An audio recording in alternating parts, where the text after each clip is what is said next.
হিন্দুদের সুরক্ষা একটা আইন হোক, আমাদের নিরাপত্তার জন্য একটা বলয় বা বেষ্টনী হোক। যে দুজন মহাত্মা এখানে শুয়ে আছেন তাদের আত্মার শান্তি কামনা করছি, তারা যেন স্বর্গবাসী হয় এবং শান্তিতে থাকে এই কামনা করছি। এছাড়াও এই দুইজন মানুষ দেশের জন্য তাদের সর্বস্ব বিলিয়ে দিয়ে গেছেন, এটাই আমাদের জন্য বড় দিক নির্দেশনা।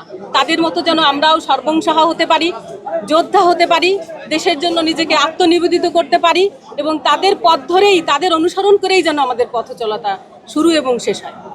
শুধুমাত্র ইন্ডিকেট করে গোপালগঞ্জের নারীরাই যে সমস্যা আছে তা কিন্তু নয়, টোটাল বাংলাদেশব্যাপী নারীর এই সমস্যায় আছে এবং সেটা আমরা মন্ত্রণালয় আছে সেখানে বসে আমরা সেই সমস্যাগুলো দেখব এবং সেই মন্ত্রণালয়ের যে কর্মসূচিগুলো হবে সেগুলো বাস্তবায়নের মাধ্যমেই এই সমস্যাগুলো সমাধান করার চেষ্টা করা হবে। সেই আজকে দেখেন, এত বছর ধরে আমাদের যে চাওয়াটা আমরা কখনো বলতেই পারিনি, সেই সুযোগটাই আমাদেরকে দেয়া হয়নি।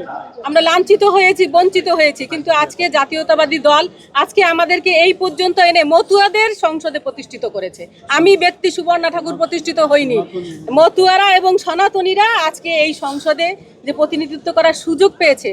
আমি আপনাদের সবার সহযোগিতা কামনা করি, দেশবাসীর সহযোগিতা কামনা করি, দলের সাহায্য সহযোগিতা কামনা করি, সনাতনীদের সাহায্য সহযোগিতা কামনা করি, যাতে সবাইকে নিয়ে আমি এই সংসদে বসে পবিত্রতার সহিত এবং সুনির্দিষ্টভাবে সঠিক পথে যেন মানুষের জনসেবা করতে পারি, এটাই আমার কামনা। আমরা সনাতনীরা আমি দাবি করব সরকারের কাছে আমাদের জন্য একটা কোঠা তৈরি হোক, যেহেতু উপজাতিদের জন্য একটা মন্ত্রণালয় অলরেডি আছে, আমরাও তো তাদের চাইতে সংখ্যায় অনেক বেশি।